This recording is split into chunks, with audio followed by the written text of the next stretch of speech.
Okay, hello everyone. Welcome to Being Patient Brain Talks. I'm Deborah Kahn, founder of Being Patient. I have decided that we need to learn more about technology that exists for the brain. And so that's where today's talk came up. We are going to talk about this headset. I was sent one from Vielight, and we have the CEO of the company, Dr. Lew Lim, with us. Thanks so much for joining us, Dr. Lim. Sure. Thank you for inviting me. Okay, now, when I first got this, I have to admit, my kids were kind of laughing at me, saying that I looked like something out of Star Trek and what was I doing and had mom gone crazy. But, I appreciated you sending me a device to check out because I think I learned a little bit more about it. Now, we're talking about a type of light technology that isn't that's been around for in different shapes and forms and different for a while now. But tell us exactly, known as photobiomodulation, what exactly is it? Well, let me start with how this works for a user, and then we get into a little bit of the science why we think this might work. So this is a home use device that Deborah just showed. All you do is put on like this, right? And okay, I might be a bit lopsided. Okay. And there's a nasal piece, which is important. You slip it on. Then you just press a button, one for the power bank, one for here, and that's it. Shuts off after 20 minutes automatically. So there's not much thinking to do. Just let it work. So and I mean, when I was trying this, you don't feel anything. Like in fact, I was kind of like, I wonder if this is working. I'm not feeling anything, right? I mean, you wouldn't know other than feeling a headset on your head, but it's not like it's hot or lets out vibrations or anything like that. So you're not supposed to feel anything. But having said that, there are people who are sensitive. Some feel the response, especially those long-term meditators. They get, whoa, they feel this thing. Normal people like me, I'm not sure about you, don't actually feel anything. There's no heat. So in photobiomodulation, it is the photons that are working, not any heat or thermal effect. Now, you asked about how it works. It can be a very long story on the science, but basically, it delivers near infrared light. So this light is mostly invisible, but because we're using LED, you can actually see the light because of what LED is. When you deliver that to the cells of your body, the cells of your body has this mitochondria, which are the powerhouses. Mitochondria is responsible for producing the energy in your body. So anything you do, like I'm talking to you, is all this energy I'm using up. And I get this energy from the mitochondria. But the mitochondria also produce other signaling molecules that lead to repair of cells that are damaged. It sends signals, these are growth factors. It sends signals to trigger a boost in your immune system. If your immune system is too high, it helps to regulate it. And it does other things like also release nitric oxide back into your body. And nitric oxide helps to relax your blood vessel walls, which then means that your circulation is better. So it's a bunch of, it produces 90 over, the last count that I've read was 90 over proteins or molecules to do all this stuff. Okay, wait, let's back up just a little bit because I want people to understand. I mean, it seems like there's our brains and our bodies are very complicated things. It's tackling a lot. Now, just to be very clear, this device has been approved by the FDA for brain health. What you're onto now is seeing whether or not under clinical trials there is a difference with people who have Alzheimer's disease. Are you looking to see if you can reverse damage through this type of therapy or slow it down? So I'm going to fine tune what you just said. Okay. This, at the moment, we're not making a claim to treat any disease, including Alzheimer's disease. So we are recognized as a low-risk general wellness device, and there is a category that FDA has provided as a guideline, and we fall under this category. It helps your body or your brain function better. But if we want to make a claim, like for Alzheimer's disease, we have to produce the evidence, go through the regulatory process, and seek the clearance, which is what we're doing right now. We have been involved, and other scientists have used this to investigate whether this does anything to the brain. So we have we presented evidence just from nasal quite a number of years back. Then we did a early prototype that pulses at 10 hertz, which is the alpha. Then we had then a independent researcher at UCSF, Professor Linda Chow, said, okay, your publisher, that sounds interesting. Let me try and replicate it. And when she did that, I gave her this version, which pulses at 40 hertz. We call it a gamma, and see what happens. And she did it independently. She had randomized eight patients, and half of them were on this active device, half were just on normal care, and showed the improvements during cognitive assessment. And what she did very interestingly, for me anyway, is that because she's also a professor of radiology, she had access to this MRI scanner, and she actually showed changes in the brain in the MRI scanner, which means that over 12 weeks, which means that the brain actually has been responding and adjusting itself. When you say changes, what exactly does that mean? Like when she looked in we know, if someone has dementia, we see atrophy of the brain. Right. I'm assuming the brain's not getting bigger, but what do you mean? What types of changes was she observing? Okay. The important thing for us was, first of all, the clinical outcomes. Whether the person actually, Alzheimer's is a degenerative disease, so you decline. And what she found was, versus normal care, which declined, the patients on this active device actually showed improvement, which is kind of unheard of, because drugs have been tested, and like the latest approved Aduhelm was just to be able to demonstrate some measure of slowing down of decline.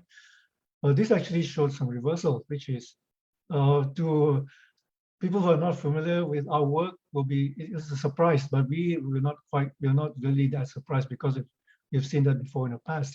Now the answer to the other question is, what did she see in the imaging? Again, when she compared against the normal care, you can see imaging in fMRI where the blood perfusion, this was measured over 12 weeks, continued to show less and less. That means the functioning is declining. But with the active device, the sample that she was using, there was actually improvement, and there was improvement in we were targeting the default mode network of the brain, and there were evidence that the functioning or the blood flow in the default mode actually improved. Okay, and so what is the proof? Obviously it still needs to be this is one independent study, and it has to be put through the proper trial process before we could really draw any conclusions as to the efficacy and as a treatment for Alzheimer's disease. But what about on the health side? I mean, what type of proof do we have that this type of photobiomodulation is actually good for our brains? I mean, you know, you guys sent me this headset, and I've walked around the house with it on for 20 minutes. I don't feel anything. I don't feel any difference, you know, maybe, who knows? But so what do we know about maintaining or improving cognition in take the disease state out of it? What do we know about the healthy state and what it does? Okay, there are actually quite a number of studies published already. None of them are actually large clinical trials that anybody can take to the regulatory agencies and say this is going to work, give us the clearance. You need much bigger trials. But over the years, the photobiomodulation was formerly called low-level laser light therapy or low-level light therapy, was first discovered more than 50 years ago in animals, and shown light to animals with the fur being shaved off. Those that had the light grew faster and so on. That led to a number of research. Now it's been 50 years since. A number of studies have been published. They are still being published. There are studies that is covered, and we're involved in studies on traumatic brain injury that is going on in Boston University right now. That is also a randomized study. It's not a very big one, but we want to see that it works. But a number of studies have been published on traumatic brain injury, both in animals, case reports on human beings. We have been involved in those as well. Parkinson's disease, done in Australia, they just published. Right. Parkinson's disease. So there are more, and then of course there's more and more interest in dementia. I think there's one that is going to be published, done by another party, probably in October or November timeline. So quite a number of studies being published, but we really need something big like this. Our clinical trial involves 218 subjects. With Alzheimer's disease, with Alzheimer's disease, yeah. They're all Alzheimer's. It's not different dementias. They're all actually not just Alzheimer's, moderate to severe. So you're talking about patients who are dependent on caregivers, and we say, okay, well, now let's take the plunge and go into hard cases and see what happens. Well, part of the reason is a number of trials are going on with testing of drugs on mild cases. So people have been testing on mild cases. We try to be brave and take on moderate to severe cases and see what happens. Okay, and I want to address one of a member of our community, Chris Boyce, who we've interviewed before. He has been diagnosed with CTE as an athlete, and he's just written and to say that he's been using Vielight for suspected CTE now for 6 months so far, but hasn't noticed any improvements. Do some people not notice the improvements? Yeah, people are different. We are particularly interested in CTE among retired professional football players. I think Chris Boyd probably saw some of the reports or testimonials from other retired football players who have actually benefited significantly. If you maybe while we're speaking, you can Google Larry Carr, who is a retired professional player. He's been advocating for us. Larry Carr, C-A-R-R, who was a Hall of Famer at Brigham Young University before. So he's been actually trying to get a clinical trial together with University of Utah for football players. So I think they have, I'm not, because this is independently done, I think they have just about ready to get started. Okay, Dr. Lim, let's talk a little bit about photobiomodulation and the repair part of this, because I think that's what a lot of people in our community want to know. Now, it's relevant to athletes, and it's also who have suffered, concussion that have maybe led to CTE, as we're speaking of, or if you're in a stage of dementia, Alzheimer's disease. What is the repair? Is it the blood vessel flow? Is it helping our mitochondria, as you mentioned? What aspect of photobiomodulation is it that could show promise, given the trials, hopefully the results of your trials, but what's happening inside the brain to help it repair?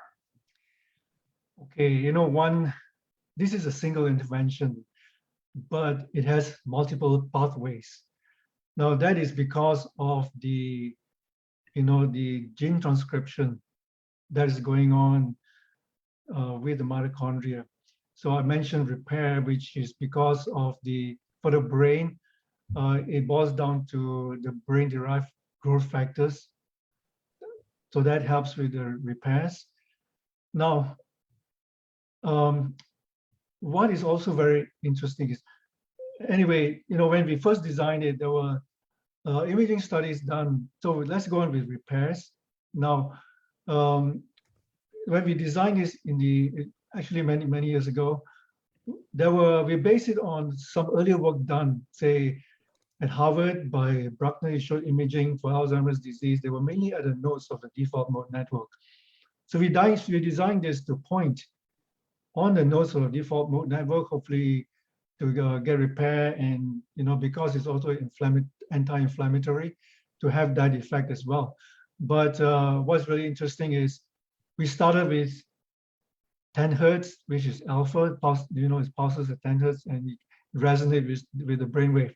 Now we did that because in animal studies done at Harvard by Michael Hamblin and his lab, showing that the animals which were subjected to simulated traumatic brain injury responded very well at 10 hertz. But in around 2016, there were a number of studies published showing that when the brain does memory encoding, when there is presence of gamma of about 40 hertz, the encoding is better. There is reduction of toxicity in the brain. So that's a great start. Then around the end of 2016, a very significant study was published by MIT. And what they did was, it wasn't quite the same as what we did, but they put animals in a cage that had light pulsing at 40 hertz and found that the beta amyloid deposits were reduced at the visual cortex. And you might ask, it's only at the visual cortex, not at the hippocampus, and where the memory area is and all that. And that's very interesting to me, because it means that whichever part of your brain is subject to, pulsing and trying to process 40 hertz. Well, I got to also say that it still isn't fully explained why 40 hertz means that much, but they did a number of different frequencies and found nailed at 40 hertz. Now, what happens is the deposits of the beta amyloid were reduced, and it's actually attributable to the function of the microglia. So microglia in the brain have to remove the stuff, and found that they were non-inflammatory and helped to remove these protein deposits subject to 40 hertz. So what this means is that if you can expose the brain, whichever nucleus or nuclei regions there are at 40 hertz, process it, it can help to reduce these markers of Alzheimer's disease. Okay, now this is I remember Dr. Lee's study of MIT, right, okay. and with the animals, which she's now doing, human studies as well on this same type of therapy. But what I was wondering about is, I've always been told the microglia, which are the janitors of our brain, come out at nighttime when we sleep, right? And so, can we force them out through light? I mean, this type of 40 hertz of gamma, is that going to force them to come out, or what's happening there? Do we know? Well, I am not sure whether you're forcing the microglia to come. The microglia comes out 24 hours a day, but probably most active when you're sleeping or taking a nap.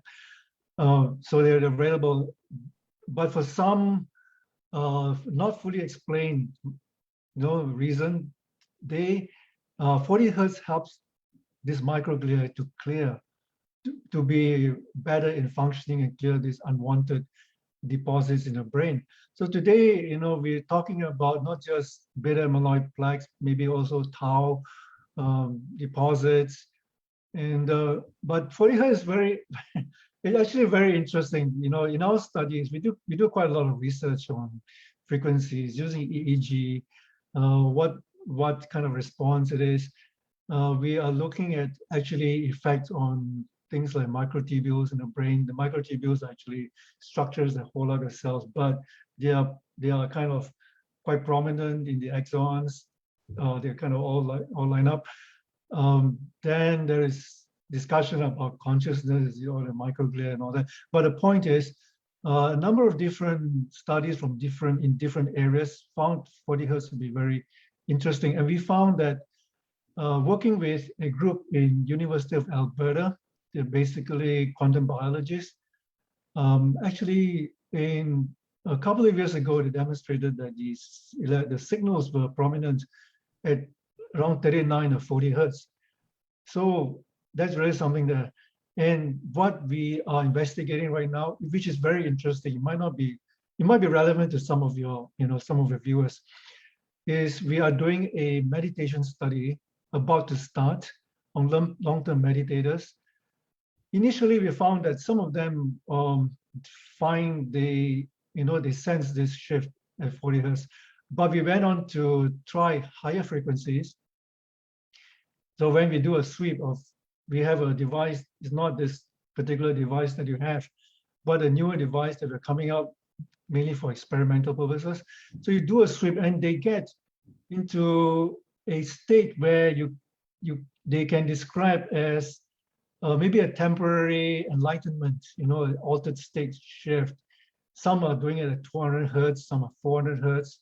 Some are associating it with their previous experience with ayahuasca or with magic mushroom, psilocybin, and but this long-term meditators have endogenous inside the brain high frequencies already.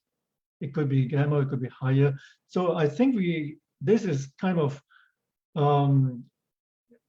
creating a resonance, and it goes to the peak and sends them to a higher, I don't know what, higher senses. So it tells us a couple of things. One is delivering near-infrared light to the brain actually draw a response. We have seen in imaging. The other thing is the frequency seems to matter. They say 40 hertz for Alzheimer's disease. It could be for a different experience at another frequency, and which is very personalized. Yeah. There's going to be a very interesting study. So what is the correlation? So does that mean that a meditator, it improves our brain to become more like a meditator without the meditation, or what is the assumption there? So I'm not a meditator, so I don't feel anything. And but the meditators who actually used the headset, they actually could feel something happening in the brain. Yeah. They there are some video presentations by a particular researcher who will be our main investigator. Sanjay Manchanda is going to be the principal investigator. Co-investigator will be a professor at University of Arizona, Jay Sanguinetti. He's pretty prominent in this field as well. So we will, we'll see if we can nail down and confirm that this is happening. But for normal people, we may not feel it. But even sensitive people, some are maybe they're gifted. They don't do meditation, but they can feel it. So But we have actually a couple questions around the funding. So you mentioned the trial. Is it an NIH funded study, or who's the study being funded by? so far, it is internally funded. Totally, we don't have external funding for this, so we are able to generate enough revenue to keep funding our clinical trials. So we are very much a research, although we are a commercial company for profit, but we're very research oriented. We have disproportionately large number of PhDs and MDs in the company, at least half the number of staff. And but we are getting a big funding from a foundation in Canada. I don't think I can reveal yet until they announce it, but we have discussed it. So that will be our first external funding for this. Okay, and the UCSF independent study that you talked about, is there anything published? Someone's asking, is there any? Yes, it is. Yes, it is. So maybe you could provide us with the link to that, and then what we can do is we could publish it in this talk. Yeah, I mean, it's interesting, and it does kind of show you how much we don't know about the brain, in a way, and how much more we have to find out. But not completely. Like you said, this type of therapy does have a history, and it has been interesting to science for a while. This is not something that just happened today, right? No. We know so little about the brain. Honestly, I think although we are probably in the forefront of photobiomodulation on the brain, we are seeing effects. I think we're just touching the surface and touching a small part of the surface. There's so much to discover. What we're active now is investigating why, a couple of things, trying to understand the mechanics, why the brain generally responds very fast. It cannot be explained by the normal speed of synaptic signaling, which is like 0.5 to 1 millisecond. It just doesn't make sense because your brain responds really quickly. We see that in our imaging. And globally, it's not, I did some calculations, so that's totally not possible. Now, so we are investigating what are the other things that cause the brain. It has to be involved, in my opinion, some quantum particle in the brain that allows, like superpositioning in quantum physics, that you find multiple pathways all at the same time and go on that, particular pathway and get it done. Something like photosynthesis in plants.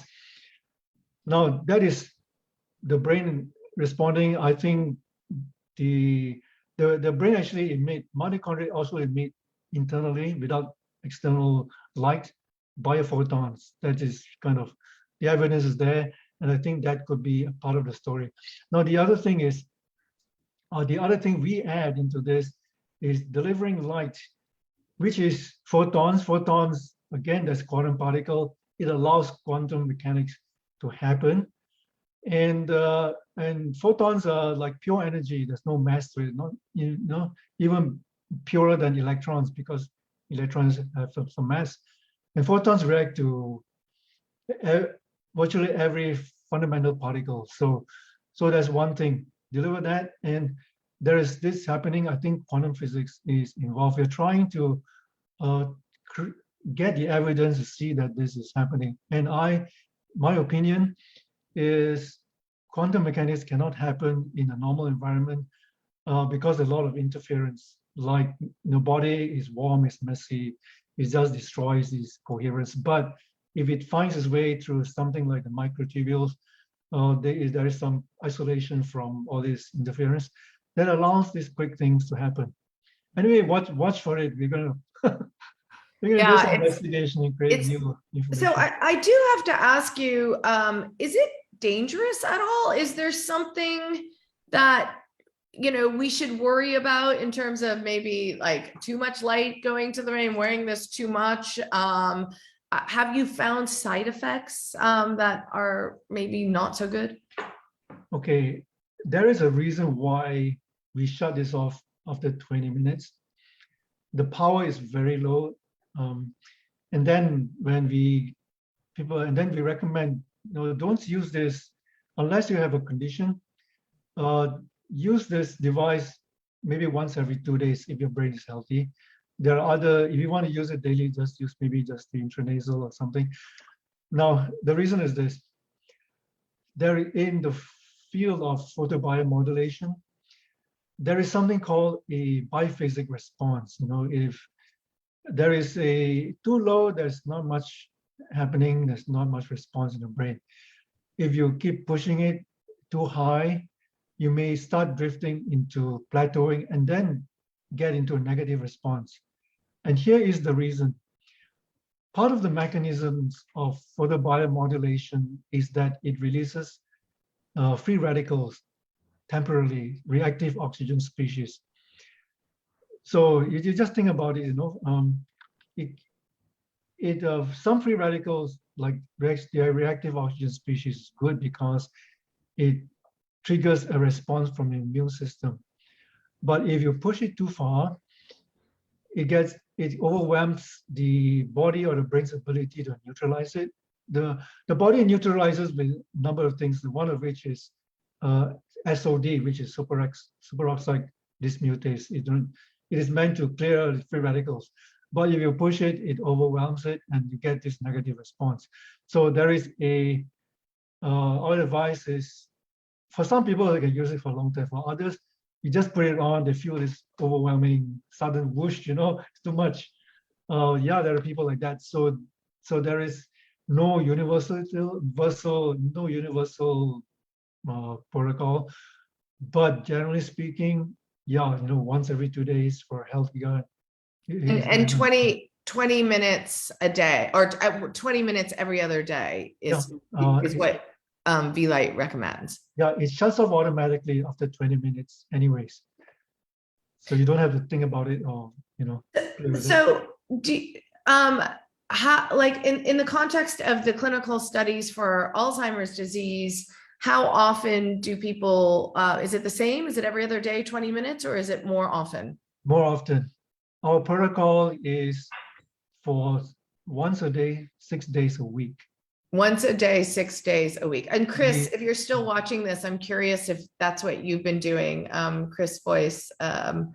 In fact, we invited you to come on, Chris. If you got the link, join us, because I'd love to hear your perspective on it. But I'm not sure you're still on. But so more frequently for people who have dementia then. Yeah, why do we say 6 days a week and take 1 day off? What we find over the years, of work is sometimes the body needs some reset. So you don't do anything, your body is kind of resetting itself and becomes more receptive when you put it on again. So that's the reason. And in our protocol, we also say preferably when the person is, for dementia patients, when the person is asleep or taking a nap. And the reason is exactly on the microglia we talked about, because the microglia is most active during these times. Right. Now, where do people find more information? I mean, there have been, on your website, I noticed you have a lot of published studies, right, that are not for Alzheimer's disease yet, but you have published studies in relation to photobiomodulation and brain health, correct? Yeah, I think there is a section, because I don't actually look at our website, but I think there is a section of research that talks about dementia and Alzheimer's. There are some reference to published studies, including the one at UCSF by Linda Chow. But I'll send you the link anyway.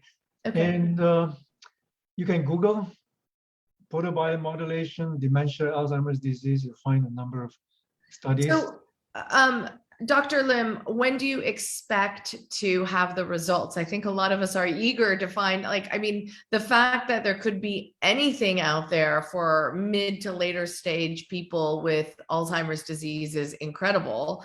That really doesn't happen.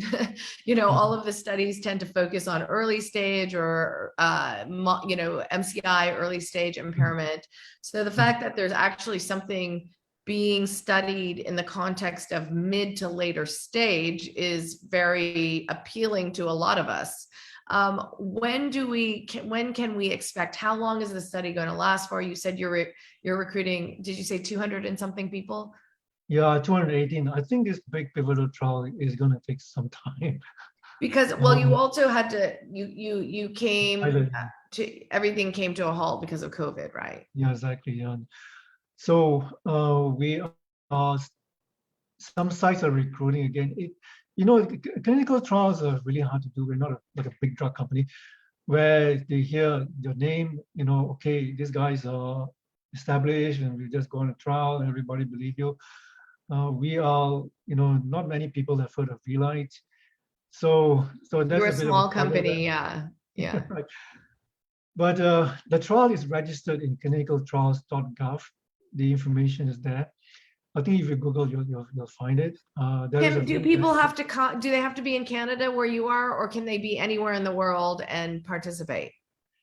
We have something like about 12 sites. 12 sites. But we at the moment we only have one in the US. We're about to sign on another one. We lost 3 sites for various reasons. It's this bureaucracy and stuff that's going on. The others are mainly in Canada. FDA, we have been reviewed by the FDA, and the FDA is well aware of our clinical trial, and the protocol is okay. The protocol runs to like 52 pages. Right. So it's a big thing. So I hope that we can accelerate. I think when we are, if we can, we'll try to market it. Like your site, I think it's very useful. You can go there and see where the sites are. But it's a site-based investigation. So unfortunately now it's mainly in Canada, but we hope to open more new sites in the US. So I'm having another question come in, so sorry, I'm reading as I'm talking to you. It says someone's asking, why is the NIH trial only for MMSE range of 8 to 20? Do you expect results with high I don't really understand that question, so you're gonna have to translate. MMSE. The score. Yeah, the score. Yeah, we're Yeah. like 8 to 20, being mild to, not mild, moderate to severe. That's right. So someone knows a little bit about our clinical trial already. So why is it only for a range of 8 to 20? Can you 8 to 20 being a lower score, right? Well, 8 is really severe. Severe, right? Non-functioning already. You go below 8 is almost like it's very very hard to see a comeback. Now, 20 is kind of moderate, but there's still some functioning. But you probably have to depend on a caregiver. Now we have to draw a line on the cognitive measures we're using. There are various measures. Now, the common ones being used are MMSE, but we are using this to screen. Now, the other big popular measure is ADAS, usually ADAS score, which is mainly for mild, actually. But when you get to severe, there's another score called severe impairment battery, or SIB. So we are using SIB, but that's where we draw a line. When you use SIB, it's meant for severe. So if you use mild, it doesn't work. Then you have to go to another kind of measure. So we, for screening, the subject actually has to demonstrate a score in SIB that would allow room to observe changes. So even for that, they have to show some measure of severity. Okay. Well, Dr. Lew Lim, thank you so much for joining us. I mean, it's interesting to think about. It's interesting to learn more. I mean, if only improving our brains and, you know, avoiding Alzheimer's could be as easy as wearing a silly headset. I mean, that's amazing. But obviously, you know, we're not advocating for any one product, but we feel it's important to know what's going on with the technology so that we can move with the studies and the data once you have that. So with that said, we would love for you to come back and share that data. We can post the link to Vielight for anyone who's maybe interested in inquiring about if they're eligible for or their loved one is eligible for trial. Then we can post that on our website as well. But in the meantime, when you get more information and you learn, please don't forget about us, because we'd be very interested in keeping an eye on your clinical trials. Yeah, I just wanted to say one last thing is although there are some studies that show some results, it's not enough to actually say that it really definitely works for Alzheimer's disease. So on our part, we're not even making a claim. We're just saying that, okay, these early studies, some case reports, some small numbers, is just, it warrants us to do a big clinical trial, right? So, yeah. So that's where we're going. I mean, and you know, 218, I'm assuming is that enough to give you a Yeah. So the number is not like we pull it off the air. It is based on statistical methods. Yes. Whether you need a certain number to draw significance when you have results. This is a randomized study, so people are randomized 1-to-1 into sham. We actually have a sham device and also a active device used at home. So that number, according to the statisticians, if it's successful, it should prove, that it works or not work. And it's been reviewed. What is the duration of this study? How long will you study these people? Actually, for 6 months. 6 months. Yeah, for 6 months. All right. Well, we wish you all the luck. We would love to learn more about this as you get better data behind it. And thank you so much for joining us. Again, to our community, we'll post the link to Vielight so that you could read more about it. And on that site, they do have a lot of the clinical trials posted there for you to read more about photobiomodulation. So thanks very much, Dr. Lin. And we will continue to stay in touch. If you missed any of this interview, don't forget to go to beingpatient.com. We'll post this interview again. We're also doing a special report on not only Vielight, but on other gamma photobiomodulation technology that's out there. That article should be coming out in the next couple of weeks. Don't forget to sign up for our newsletter, and we will keep you posted about all those talks. So again, thank you so much, and we look forward to staying in touch. Thank you for inviting me.